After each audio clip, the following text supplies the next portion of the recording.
I was raised to critically think and question the world and other religions. But when it came to psychic, that one I wasn't supposed to question. Okay. Hello everyone, my name is Florio. Welcome to the channel, or welcome back to the channel. Today's video, I am just doing like a talking off the top of my head for the most part. I have a few talking points that I want to go over, but this is going to be a follow-up video to the one that I made about growing up psychic, because, well, this has been going on for a few years, but essentially I've been deconstructing from the belief system that I was raised in. And most videos that you see on YouTube, most people that talk about deconstructing, it's all around the church and Christianity. But what I've been doing, I was raised in like New Age spiritualism kind of movements, multiple different beliefs, multiple things. And I was raised to be psychic, but anyway, you can watch my other video on that. I will link it as well. But I wanted to explore this a little bit more because over the last year, even, I find I am getting more clarity and breaking it down more. And that's sort of like part of deconstructing. The whole thing with deconstructing is you're in this like belief structure and you have this cognitive dissonance, which we'll get to.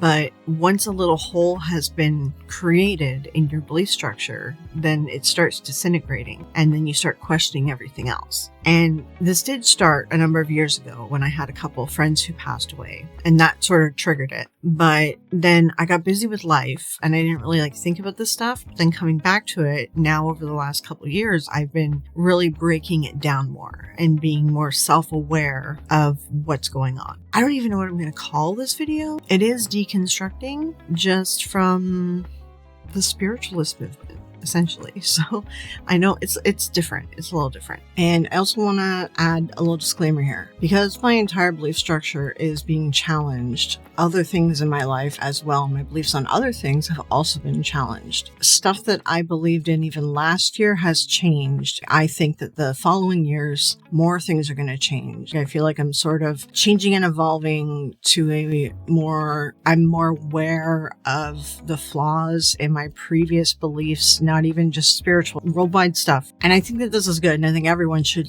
grow as a person. So there might be something that I say here that I'm going to think differently of next year. There might be something I said last year that I think differently of this year. And I just want to kind of put that out there as well, because when your belief structure gets challenged, the other things that you've built your life around the belief structure too, people live their life depending on their belief structure, it affects everything else as well. Hopefully I'm making sense. And if I'm not making sense, hopefully I will make sense by the end of this. But this is a free form video, so I'm going to be rambly throughout it. I'm going to check my notes here of what I want to go over. So a little bit of background. Like I said, you can go watch my other video about growing up psychic, but I was raised in a different environment than most people, where I was initially raised in a Rosicrucian, but my mom she was training in all sorts of different belief structures and everything, but it was a very New Age spiritual household that I was raised in. I grew up on the psychic circuit. I used to be at psychic fairs every weekend with my mom and everything too. So I was in everything. It was all of it.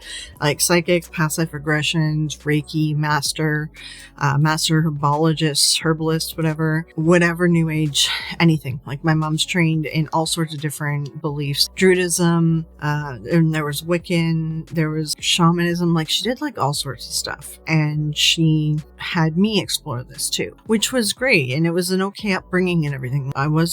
There isn't anything wrong with it, other than I was raised in a household that believed in stuff, and she still believes in stuff that just isn't true. Although I was raised to be a critical thinker and things like that, I was raised to critically think and question the world and other religions. But when it came to psychic, that one I wasn't supposed to question. And because I was raised and trained in it and everything, I was told, my mom's psychic, my grandmother was a psychic, my great-grandmother was a psychic, all this stuff. And kind of being told all that, it's just you believe it. But over time, I've kind of deconstructed it down. And if you want to also see, I did an interview with Kenny Biddle on his channel where I go into detail on this too. So the first note I had here is talking a little bit about my background, but we're talking about a whole lifetime here. And she and I got involved in multiple religions, multiple belief structures, many different things. We go to these sweat lodges. We would do different indigenous practices. We would go to someone's house. They were teaching us that stuff too. There's so much. So if there's something specific that you have a question about, just put it below and then I can follow up on that. Pretty much if you've been following my content this whole time anyways, you're familiar with all this stuff. I talk about everything during lives and videos, things like that. It's a very diverse sort of background and world that I was raised in. So I believe that I mentioned it in my growing up psychic video. Like I said, I had 2 friends who passed, and one was the person that my partner in ghost hunting. And I figured if ghosts were real, or if the afterlife, if there was a way to communicate with it, then she would have come back to give us a sign. And she didn't. And then it was a few months after that, which was actually Christmas Eve, which right now it's the 23rd. And so tomorrow is going to be the anniversary. My other best friend, who was family to me, she took her own life. And again, if anyone was going to come back and talk to me, if I'm psychic, if all this stuff is real, why haven't they come back? Even all the people I know that are psychic, why haven't they visited them? Then I realized that it's because this isn't real. Then over the years, like I said, I've sort of been deconstructing it down and gotten more and more clarity. And when you're looking at things from the outside looking in after you were in it, it's very clear. You can see all the issues now. And trying to teach people this is a little bit difficult. Ones who are in it don't understand. Ones who've never been a believer don't really get it either, because it's once you're in a situation and you leave it, you get much more clarity on the situation and you recognize the situation in other areas of life. And this is where, let's talk a little bit about cognitive dissonance. And like I said, this video, I'm kind of talking off the top of my head, but I have a couple notes here. Essentially, cognitive dissonance, it's the uneasy feeling that you get when you realize that something that you believe in or value is clashing with each other, or there's a hole in your belief structures. Essentially, you recognize a contradiction or a hypocrisy as well, internal friction, and you're trying to sort out the issue here. It's something doesn't compute. With cognitive dissonance, what happens is that you fight it. And our brain does this. We physically will get angry and feel uncomfortable. And our brain does this because our brain doesn't want to question our belief structure. Our brain doesn't want to be oh, okay, I'm going to take in this new information, because if it does that, then it has to think about everything. And the brain itself kind of pushes back. It's not even something that we do knowingly. It's a human nature thing. I don't know where it came from. If it's something that our primitive brains, or something to do with tribes or something when we were evolving, I don't know, but there's actual scientific proof that it shows our brain sends angry signals to us to make us angry. We're not even knowingly doing this. So with cognitive dissonance, then if that contradiction happens and it creates a little hole, and then you start to think about it later, and then it starts cracking like a windshield glass. It just takes time, and eventually everything falls apart. And then that's where you find yourself deconstructing from whatever belief structure this is. And I think that it's an interesting discussion, because most people are using the deconstructing thing just from Christianity, but it can be anything. It can be not even like a religious or anything like that. It can be even deconstructing from a bad relationship. Maybe you didn't realize that you were in a toxic relationship, and then something contradicts, and you suddenly get clarity that, oh, I'm in a bad spot. I gotta get out. It applies to so many other things, and I think it's an interesting discussion and something that we should discuss a little bit more, because I think we need to recognize it in our daily lives. Same with cognitive dissonance. So that being said, this last year, I've been breaking down stuff even more. And this is my follow-up video. So I think even last year, I still felt that people were still like psychic in the sense of what our intuition is. even last year when I first made my first video on growing up psychic, actually I think that was technically my second one, because there's a bad audio version of a first one that's still on the channel. When I did that though, I still felt like, well, I don't believe mediums. And honestly, because I used to work as a medium, but like when we did it, and there was multiple psychics, whenever we did it, it was about feeling energy in the room. There was no like messages. Like we didn't hear someone talking to us. We didn't see things. It was just about feeling positive energy or negative energy. It was like very vague. And so when I saw John Edward and his show come out, I was like, oh, these people are so fake. I already didn't really believe in that very much. And then I've kind of been breaking it down even more. But I always kind of believed in psychics, prophecy psychics, and intuition and things like that. Now I've been exploring that over the last year and I've come to some realizations. It's multiple things. People that are neurodivergent, like I am, and many people who follow me on this channel we are good at recognizing patterns, and we can process a ton of information and we can guess at something. And a lot of times our guesses are correct. It's just because our brain processed it. We don't know that we're doing it, but we're just really good at recognizing these patterns and seeing these things and putting two and two together. And most of the time we guess more accurately than the neurotypical brains do. So I was kind of exploring that over the last year. I definitely think that that is what's going on. So I've come to sort of the conclusion that there is no such thing as psychics, because people are really it's a lot of people that are recognizing patterns and stuff. Now there's people that truly believe that they are, and eventually some of them realize that they're not, which is what I went through. And then there's a lot of people go into this planning to grift, and that's a different thing. So then there's all these different aspects of psychic. There's narcissists who feed off of people, who look for people that are empathetic and look for people that have a ton of emotion so that they can kind of build themselves up and feed off of it. Then there are people that are very empathetic. There's people with a lot of empathy, and they will also go into psychic work as well. But they're usually doing it, they believe that they are, and they believe they're doing something good. But a lot of them there's a lot of them, I've seen a lot of bad ones who end up falling into their emotions too much. They don't know how to control their emotions or how to control how they feel around someone.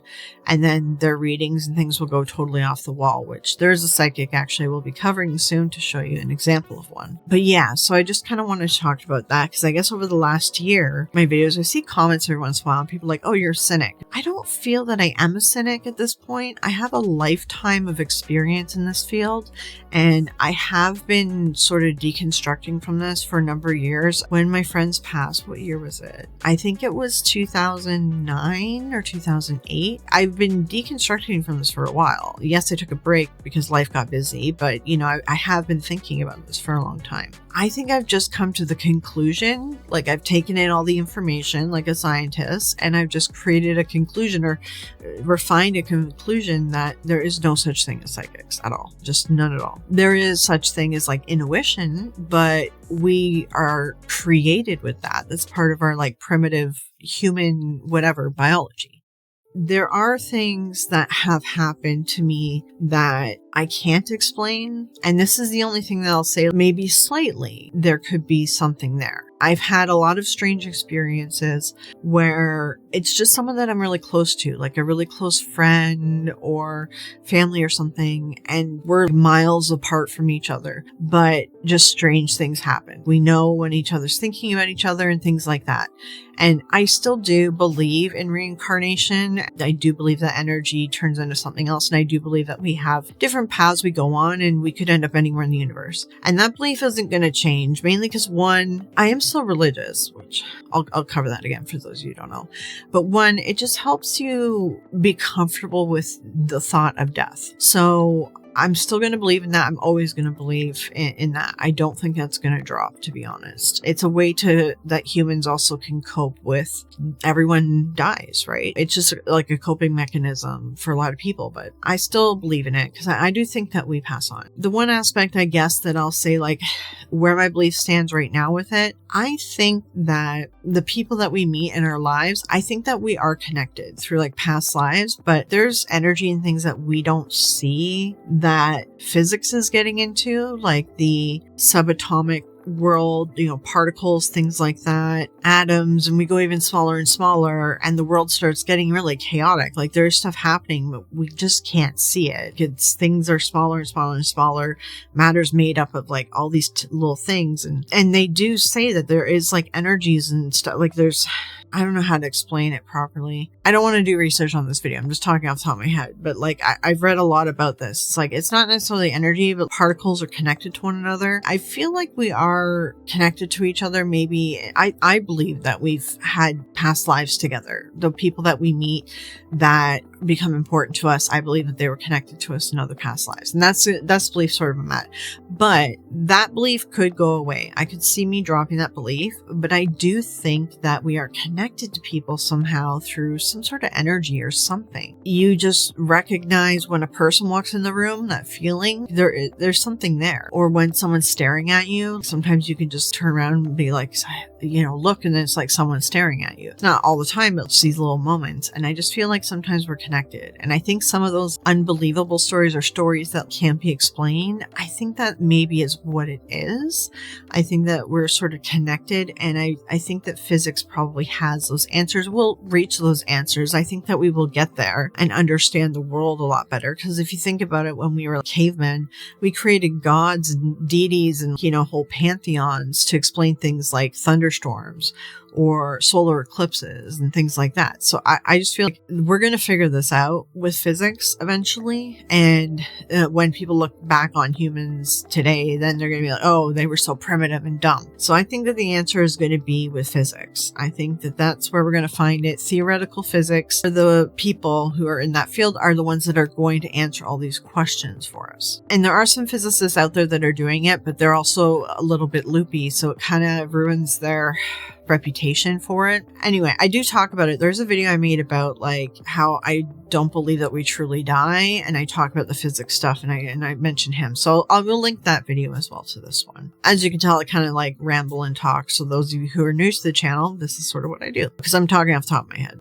In my other essay videos, I'm like everything's more organized and scripted. So that's sort of where I feel like I'm at with how do I explain these unexplainable moments that have happened to me. It was always with someone that I was close to. It was always with someone that I was good friends with or someone that I knew really well. All these unbelievable moments, it was always someone who I knew in some way. And I feel like that's why. I feel like we were connected, not necessarily a past life thing. Just our energies were somehow intermingled in the whatever like soup of tiny particles, that we don't understand yet. And I think that's where these unbelievable moments came from. Whereas everything else, looking back on everything now, is I can explain how that happened. And it's, I was recognizing patterns.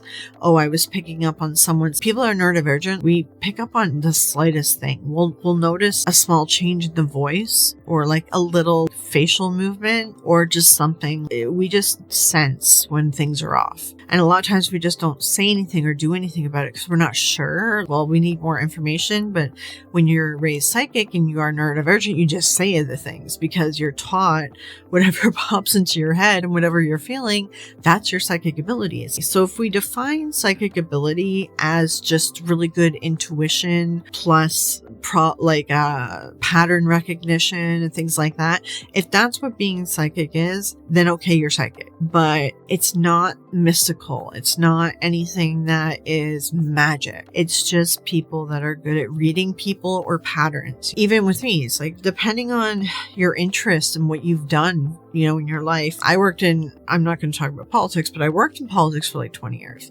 And I already knew what was going to happen in all the recent elections. Although the Canada one, I wasn't totally sure because Canada has been going, I'm in Canada. But I heard all these psychics were doing all these predictions about who was going to win. And all the psychics were wrong. And if I was a grifter, I would have been right. But it's because of pattern recognition. Because I used to work in the field for so long, 20 years. It's just the knowledge I have. That's where some of this stuff kind of comes from. Hopefully I'm kind of making sense. Okay, so my other notes. Yeah, so what I made a note about, which is interesting because I think it's going to be something I explore. Like, I was raised Rosicrucian, but it was mainly because my mom wanted me raised in some kind of religion in the beginning to learn about morals and building empathy for your fellow man, and like just understanding how to be human, a good human that's like not, you know what I mean, not going to hurt someone or whatever, like someone just, so that's why she put me in that Rosicrucian program. And she didn't do a church because she's like, no church. That was one thing in my house, no churches. She's like, if you want to go to church and explore it at a certain age, then I was allowed to like go explore it if I wanted to. But she didn't want to immediately put me into one because she didn't want a program that was going to like indoctrinate me and like make it too hard for me to pull out or make me feel guilty about a sin. Because in Rosicrucian, there's no like sins and there's no like going to hell and things like that. And that's one thing she really didn't like. I don't like that too about Christianity. So I was raised Rosicrucian and I had all these workbooks. You would do a workbook like once a week, and so do that, then hand it in and then discuss the lesson and everything. A lot of lessons, even about respecting the environment, recognizing life everywhere, enjoying the beauty of it all. It was a good program. It really was. I know at that time and I'm in Ontario. So at that time there was this Rosicrucian sect that broke off, and I think it was something with the sun. I can't remember off the top of my head. And they became a cult. And they went to Quebec because Quebec has a lot of cults in Canada go to Quebec or BC, and Quebec mainly because their laws are a little bit more loosey-goosey and people can get away with more stuff in Quebec. So then they went there, and then a lot of people, their lives were lost because of that cult. I was surprised that my mom didn't pull me out of Rosicrucian because of that. But it didn't, I don't know if she heard about it, to be honest, because she really didn't. Normally she would be concerned about things like that. But what happened was, once I reached a certain age of 13, I think, she was like, you're old enough now that you can use your critical thinking skills to decide what religion you want to be in. And my mom had like this huge library at home. So I don't know. I mean, we still have half the books, and KK was here recently. She saw a bunch of books. Actually, it's probably a quarter of the books she had. My mom probably had like, I would say 500 books, 700, and like 50% of them was about different religions. And we had the Bible too, and we had all this different stuff. She's like, read all these books, which I was already doing anyway. Like, she was fine with me reading them. She's like, go through all the books. I want you to look at things. I want you to read the Bible. I want you to read the Satanic Bible. I want you to like read all this stuff and then choose your religion. Or she's like, I want you to think about it though and think through it and choose it. So from there, yeah, like I did attend a couple church things. There was like a born again church in my little town. My friend went to it, and they had like these like youth nights. So I went with him one night because they were like free pizza, and there's a rock band, and rock bands were like a big thing when I was growing up too in my kind of area. So we went. It was fun. But then like afterwards, they were like really pressuring me to join the church and become Christian and whatever, talk about my sins and stuff. And I'm like, okay, no, I don't like this. And then I did read the Satanic Bible, and I understood it's really just anti-Christian. Okay, I don't really want to do that. I don't really want to do anything, honestly, that even though I was raised in this New Age house, and I was raised, my whole family are artists. They're like, paint, do art. I'm not good at it. I'm good at color theory, and I'm good at geometric shapes and things. So when I do art, it's very like abstract. Like, I make all my thumbnails and everything else. So like, I'm good at the balancing and everything. And I did take a bunch of art courses because my mom's like, you're an artist. The whole family's artists. But the reality is, I was born more with like the scientific side, because that was the stuff I would actually explore more, but I would get more pushback at home. I don't think my mom like realized she was doing it, but I didn't realize it at first. I know it now that I have clarity, and I realize that what I grew up in, now I'm realizing all these issues. So it's funny because I was doing stuff back then that a logical brain, like a very logical brain, would do. And I didn't realize that I was being more logical and scientific. I didn't have that realization moment until my grade 13 in high school. We had a grade 13 I don't think they do it anymore. But so there was like a science course, and it was a general science, and it was a lot of theoretical physics stuff, but the teacher was really good and he explained it well. And I'm like, I really like this. I just didn't like the introductory science. I always struggled with math, but it's because I have dyslexia, but with numbers. It's like an actual thing, and I can't remember the name. So I'd always struggle with that, but it wasn't recognized. It's still difficult. A lot of people don't recognize it. That's why I couldn't get extra help or extra time. So that's why my mom's like, okay, you're not scientific. But it's like, no, I actually am more scientific. I just struggle with the numbers. I read them backwards. Long story short, when I chose my religion, I ended up looking at everything and I'm like, all these people believe in stuff that you can't see. There's no God. How do you know that there's God? How do you know all these different religions I'm reading? I'm like, well, we don't know that this God exists. A God isn't actually God. It's more like a thought, right? It's more like just something psychological to help you through life. So I ended up initially choosing Wiccan because it's like, okay, if I'm going to worship something, at least I can see it. And with the Wiccan and pagan and witchcraft practices, our god or goddess really is the earth, and then God is the sun. There's also horn god stuff. It's complex, but essentially I'm worshiping the earth. And yes, when I pass away, I'm not going to be on this earth anymore, but I'm fine with that. When I'm here in this life right now, I'm going to worship and respect nature and the earth as best I can. And then when I pass on to whatever next adventure I'm going to go to. So I ended up choosing Wiccan, and then I did try to join a couple covens. I was in a couple for a little bit, but then I realized they were pressuring me to choose a pantheon. I do believe, like I said, I've always kind of believed in energy of something. So like the energy of a name. So if I'm practicing something, if I'm doing like a protection ritual and I call upon the goddess Diana, well, a lot of people, their lives were taken in her name. So there's blood on her name. I'm not comfortable with that. So then I started exploring just really old world stuff. So I'm not Wiccan. Now I consider myself more old world pagan, and I do like a combination of Norse, Celtic. I love Italian witchcraft stuff too. They're just different things like that. So I'm sort of eclectic, created and kind of done my own thing that I've shaped out of many old pagan practices. Also a little bit of ancient Egyptian stuff because I love ancient Egypt, and Rosicrucian was actually very ancient Egypt based too. So that's why else, it always kind of interests me. So what I practice now is it's complex because everything's a little bit designed in a way that works for me. But point is, I don't use any god names. The only name that I might use is Hecate because she's literally the goddess of witches. Okay, so if I call upon her to help, me communicate with the Mother Earth, and I pretty much worship her. So a lot of our practice is that it's about trying to worship, respect nature, I can't think of the word right now because I have fibro and I get fibro fog. Be the patrons of nature and try to help along. Now, of course, obviously I see all the instances that I create pollution and I take part in pollution. We also have to live. So we're in a world that's a capitalist society. So we got to make money. We got to do this. We got to do that. And on top of that, I have fibromyalgia and chronic migraines. And when I'm in pain and when I'm dealing with all that and I'm just like bedridden, I can't, I don't care. I can't think about what it is. I just need this right now, whatever it takes to get this so that this pain stops. That's sort of, what happens.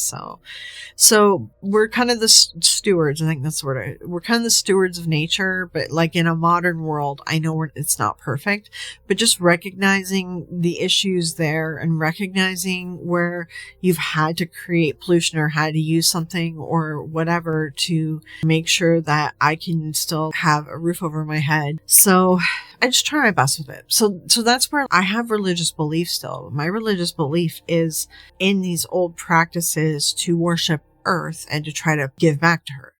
If I have to do some polluting, drive a car, whatever, all of us have to do this now. I'll go out of my way to make sure, donate some stuff to animal shelters. I leave out like food for the bunnies and stuff. I just try to give back where I can. Plant trees, try to do little things to give back. And sometimes you fall out of it. Spent a number of years where I really wasn't doing a lot of the ritualistic stuff because partner that I had, my ex, he was very atheist. He believed that something exists, but he doesn't know what. And I just kind of felt uncomfortable doing stuff, rituals and stuff around him. So I would do a lot of it more visualization. I was raised to visualize stuff. I was lucid dreaming at like age 5, and that's part of the psychic training. That's where a lot of people have asked me to make a video on how I was trained psychic or how, all it happened. I have to sit down and write it all out because I'm like, it wasn't like a course or anything. It was like things that multiple psychics and everyone in my life and my mom was like teaching me. But one of the big things is visualization. And visualization is huge for witchcraft. So a lot of the beliefs and a lot of me practicing for a number of years was just me sort of sitting, meditating and visualizing myself at the ritual table and visualizing it all in my head. And I was still doing and giving back. There's no like right or wrong when it comes to witchcraft. If you can at least do that, if you at least even just give back to nature in some way, that's like the main thing about it. So anyway, but one of the notes I have on here is deconstructing from cults, because that is something. When it comes to leaving cults, you have to deprogram yourself. And a lot of people will leave cults because they get a little hole in their belief structure. If you actually follow, what's their names? Hold on, let me see if I can find their names are Matthew and Paul. So the channel on YouTube is Matthew Paul Official. So Matthew actually grew up in a cult, and he talks about how his belief structure, there's an instance that happened where it questioned his beliefs and then everything started falling apart from there.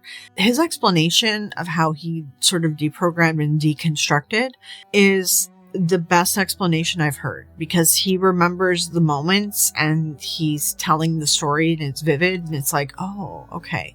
So then that made me understand sort of how I deconstructed. For me, the trigger was my friends passing away. In essence, deconstructing and deprogramming from, whether you're deconstructing from being raised Christian or Catholic or whatever, or you've left a cult, and it doesn't necessarily have to be like a Christian cult. It could be any cult. It's the same thing. We're all deprogramming, we're all deconstructing and breaking it down and sort of leaving something that we were raised in, and it's something important to our mind because it's our childhood and what we've based our whole life around. So it's a little bit of a rough ride to break all this stuff down. And that's why I wanted to make this video as like another step. It's been a year-ish since I made my last video, and maybe I'll make another one of these in a year, sort of just kind of talking about where I'm at, right, with it all. And I think it's important to talk about deconstructing from a new age spiritualism, because it's important to understand that you can deconstruct, you can deprogram whatever from anything. It doesn't have to just be a Christian thing. It's not a church thing. It can be anything, any sort of belief area or something that you're basing your life around. It can even be a crappy relationship, like I said. So I think it's really important for us to talk about this stuff more so that people really check themselves on, am I doing the right thing for me? Is this something that I think is important for me? Things like that. So anyway, I just made a note of like cult deprogramming. So deprogramming is about unlearning the deeply ingrained beliefs that the group instilled, which is the same as deconstructing. It's the same thing. It's a lot of self-reflection and sometimes professional support like therapists, ones who specialize in cult recovery. It's a process of reclaiming your own critical thinking and rebuilding your sense of self outside the group's influence. And that's the biggest thing, is rebuilding your sense of self. Like, who am I? If I'm not psychic, if I'm not this, then who am I? Because that was like my basis of who I am and how I grew up, right? So it's a tough ride, and you really got to sit down and really, self-analyze and self-reflect and look into this. So hopefully what I'm saying resonates to somebody, or if it's the right thing that somebody needs to hear right now. And a lot of people do deconstruct from religions and they end up in another religion, and that's okay if you do. Just the only thing I would say is a lot of people sometimes accidentally end up back in cults. So just double check that whatever you're doing is right and safe for you. And honestly, it doesn't hurt to ask a friend or someone who's on the outside to say like, hey, am I choosing the right steps right now? Does this make sense? Is there any problems going on here? Get some people to help you with the self-reflection, because also when it comes to cults are a tougher thing because they really actually break down so you don't have critical thinking, so you don't develop these things, so that you don't question things. It's just interesting to me because when I was raised in the Rosicrucian stuff, I was like one step away from a cult. Like we could have ended up in the other one, and that was an actual cult, and it was like an offshoot group. Hold on, let me get their name because as I keep mentioning it, the Order of the Solar Temple. If you just Google it, there's a Wikipedia article on it. I could have ended up in a cult and that would have been bad. But my mom was always, it's interesting because she always encouraged critical thinking and self-reflection growing up. But if I questioned the psychic stuff, which I did when I was younger,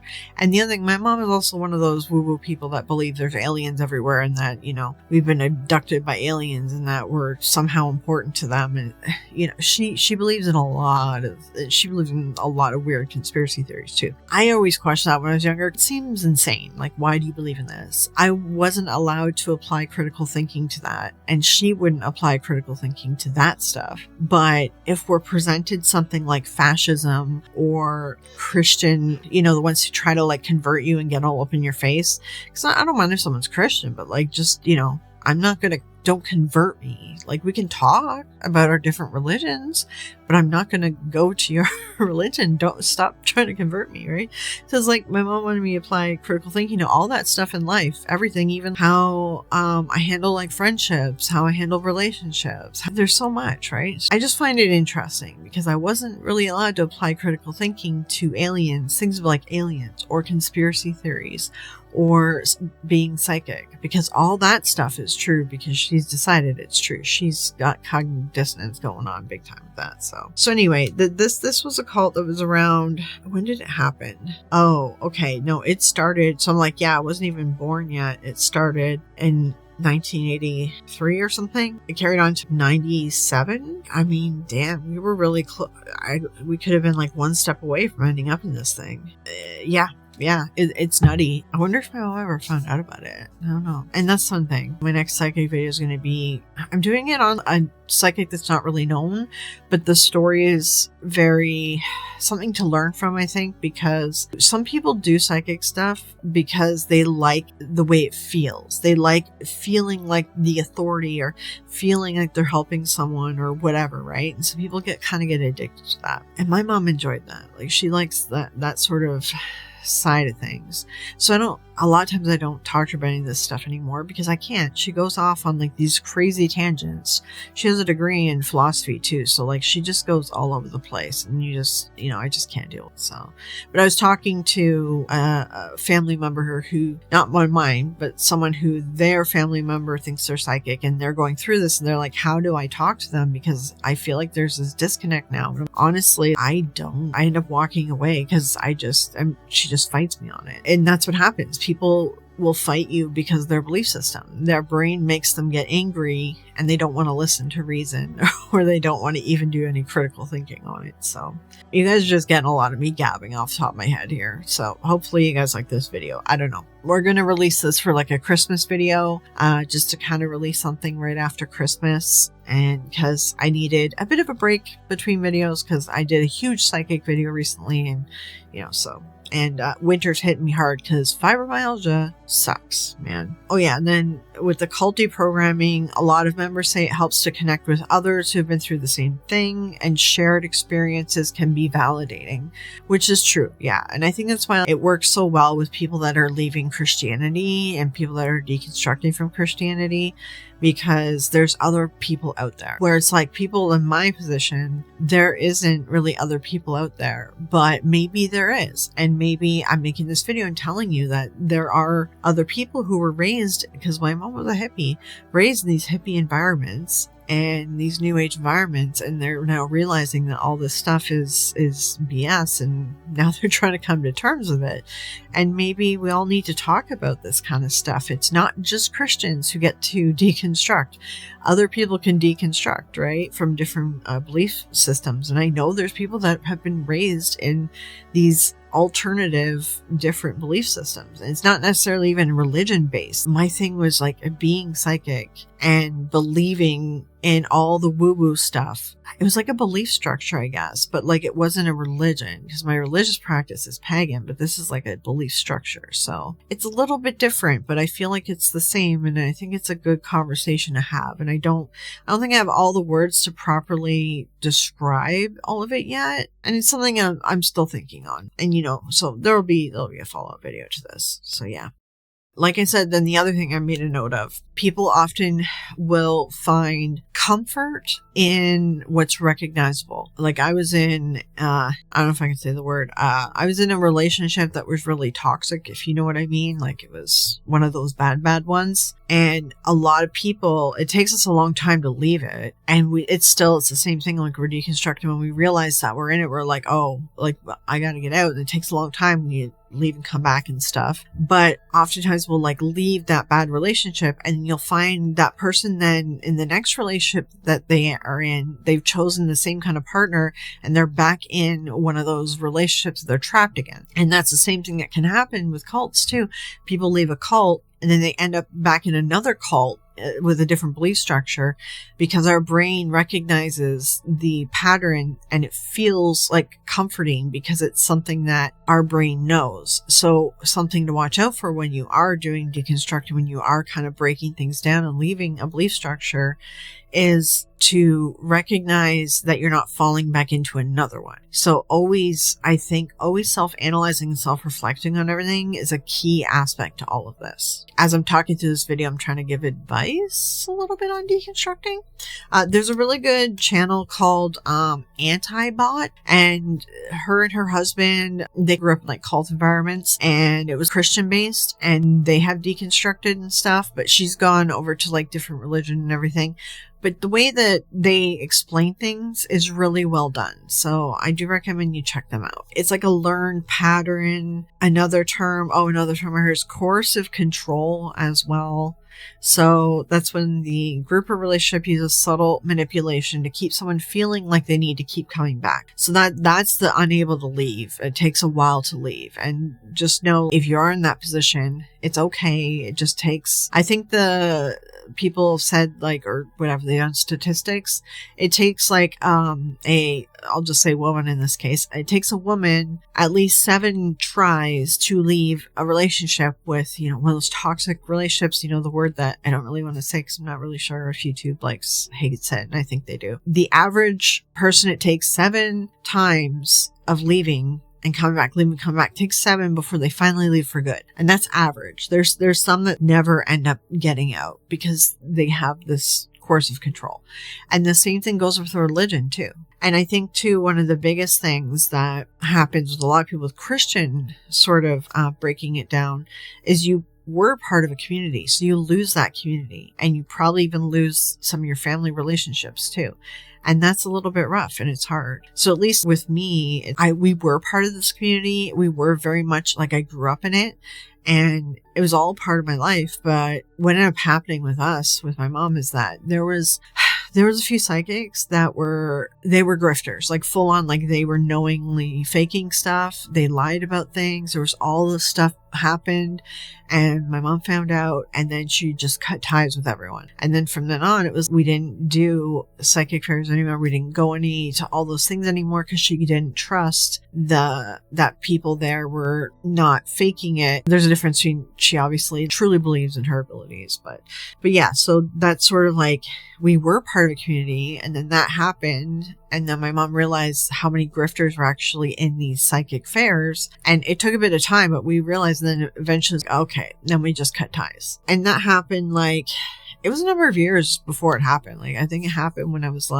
13, 14, I think, something like that. I think 13. And then I ran into them again too when I was 16 or something, and I was selling ads for yearbook, and I ran into them, and I was like, oh God. That was a little bit of an awkward situation. But so anyway, we did have a community, and we were part of it. And there was tons of stuff that we would do all the time. But then when we found out that they were lying and that they were grifting and ripping off people and stuff, okay, we're out. But then we lost that community, so, and that part can be a little bit tough. It's a little bit tough. You feel like lonely and segregated without the community. It didn't really bother me too much myself, because also I think I was younger.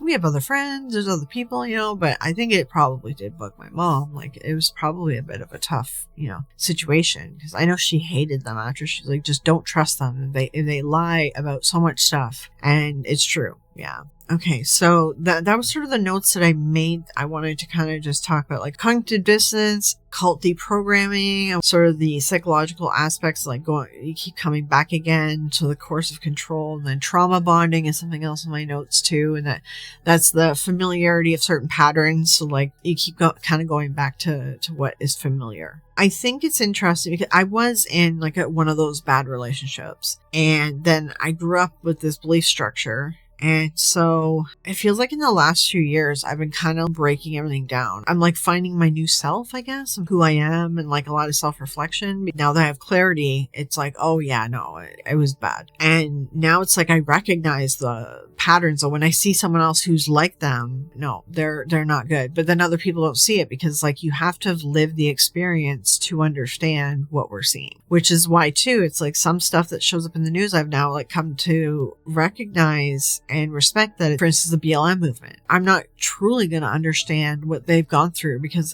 you have to live that experience to really see everything that they're seeing and all the problems that we don't recognize. We aren't realizing it's a problem because it's happened to them, so it's kind of like one of those things. So you get a lot of clarity. So I've had a lot of clarity with the psychic stuff, and this is where I've come to the conclusion that there's no such thing. Some people, their intuition can be really good, and their pattern recognition, everything can be really good. And I'm saying some people are born that way, because that is a useful skill. Even in our primitive days as cavemen, that would be a useful skill, because that person in your tribe then could help plan things out, could maybe even recognize weather patterns or migration of animals. That person may have been in charge of things like that. I think that there is an aspect to it, and I think that's why. And even with ADHD, I do think that it is something that also is useful. It has its usefulness, and I feel like these are things in our bodies. We were designed to be like this, because in a primitive tribe, you have people with all sorts of different strengths and weaknesses, and it kind of evens each other out. That's why like humans kind of exist in more of a society. Like we all try to live together. And the thing is, when we pass away, we lose all that. That's going to be gone, because this is all stuff that is in us, in our genetics. They've shown that it's actually our whole system, our whole body system, the fight, flight, freeze, and something else. I can't remember the other thing. Our body actually goes into that, because when I had developed panic attack disorder, it was recognizing when my body was triggered into that, like recognizing the adrenaline rush and things. So when I think about this stuff now, all of this is stuff that our human body was made to do. So when we leave our human body, when we pass on, we don't have that anymore. That's where I'm kind of thinking about, and we'll revisit this when I make another follow-up video next year, is all these strange events and happenings that have happened with people that I know in my life, that we weren't next to each other, we weren't here, like there was something just unexplainable happen. And I do think that in some ways our energies are connected in some sort of way. Maybe it's a thing where, I don't know, a good example, if you watch Star Trek, the Borg, not saying that we're all like being controlled by a computer, but they all have a shared consciousness, I guess is what I'm trying to say. And I feel like that might be a thing. It might be a thing when we pass on. It might be a thing that exists out in the ether. I don't know. It is something interesting I do like talking about though, and exploring. I do think it's good to explore like what could happen after death, or what people's theories are and stuff, because it does help ease the concern about, everything in this world dies. Nothing lives forever. I do think it's an important conversation. I do think it's important for people to have beliefs there. And if there's someone who's like is it atheist or agnostic? I always mess it up.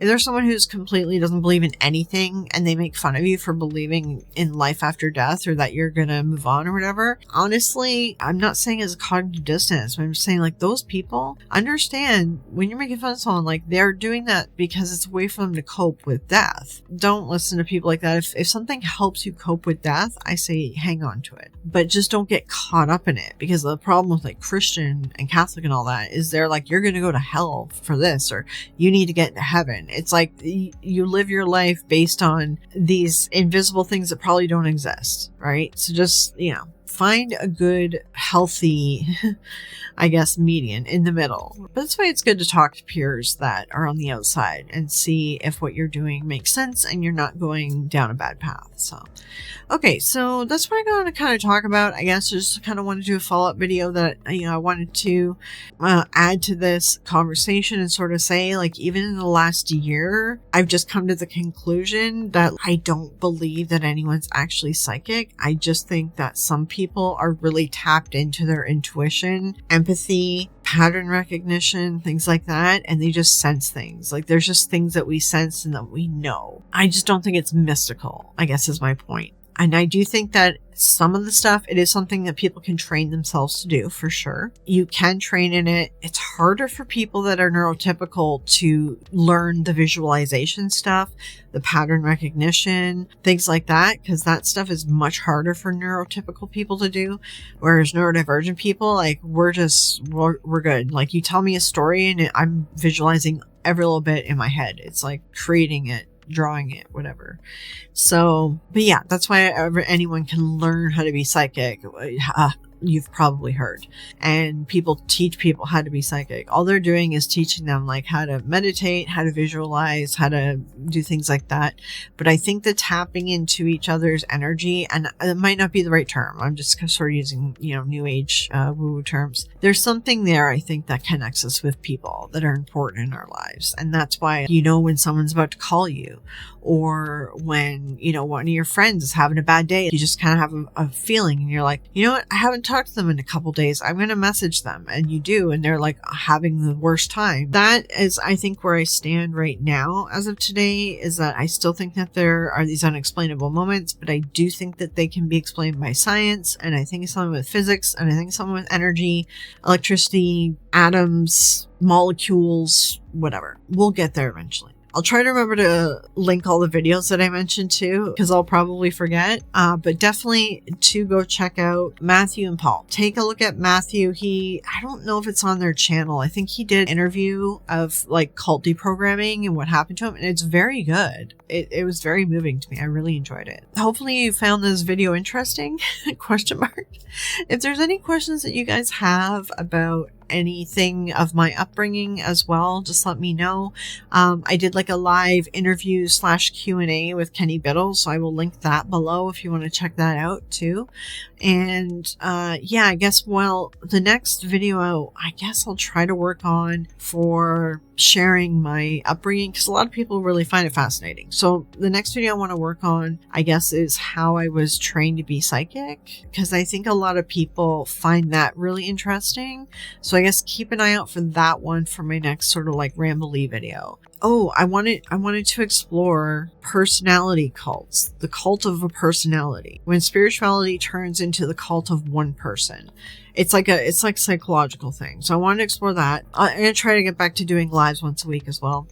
And this isn't a good ending, and I've been rambling the whole time, but honestly, this is one of these free talk videos where I just talk off the top of my head, so I'm just going to post it anyways. If you guys enjoyed this, hit like and subscribe. Don't forget, comment below as well, and if you want to hype the video too, it does help out a bunch too. I've been struggling a bit in the algorithm because my fibro has been killing me, so any little bit, even if you like and comment, it really helps push the video out to everyone as well, and I do appreciate it. And to thank all my members as well. All you guys have been great. You've been hanging on with me. I'm working on trying to push myself to get feeling better. So anyway, this is where it stands at this one. And yeah, it'll probably be a video I cringe about next year because I can't watch my other ones because I find them cringy. So anyway. Oh, one other thing I forgot to add too, I'm going to actually be talking about deconstructing from the New Age spiritualism stuff in an upcoming Q&A interview thing. Keep an eye out for the details. It's going to be in the new year in January. I will post when I appear on that channel. I'll talk to you guys later. Have a good one. Okay.